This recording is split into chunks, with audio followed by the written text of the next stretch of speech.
tayong isang rider na nagtutulak. Tignan natin kung ano ang kanyang problema. Baka matulungan natin.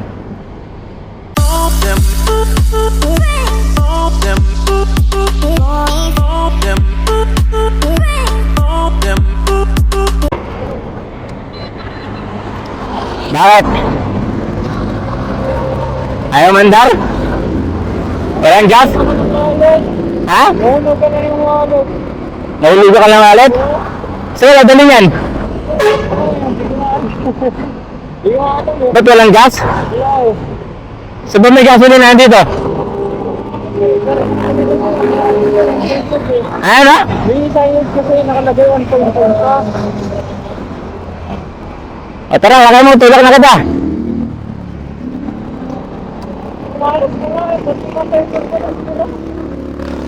Ala, ganyan talaga.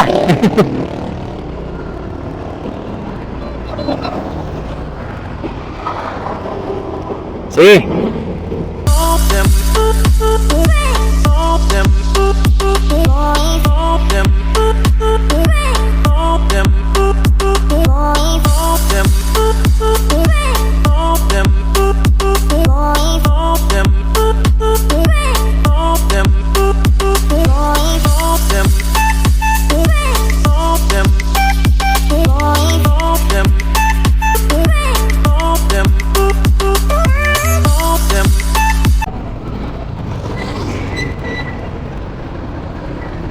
Ah, bang sakay ka na dyan?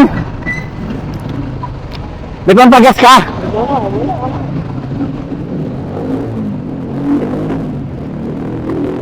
Oh bro, pagpasensya mo naman ito. Kahit paano makatakbo ka. Ha? Sige, sige, ingat. Sige, ingat, ingat.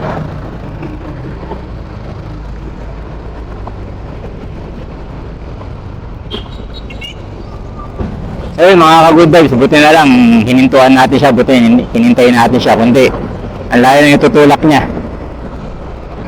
Naubusan siya ng gasolina, nalaglagan daw siya ng wallet, at the same time nagloko yung cellphone niya.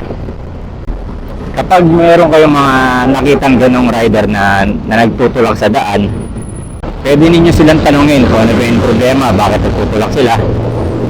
Baka mamaya gasolina lang naman yung problema, kaya namang itulak, o kaya pambili ng gas, kulang yung pera, o walang dalang pera, kagaya na nalaglagan daw siya ng wallet.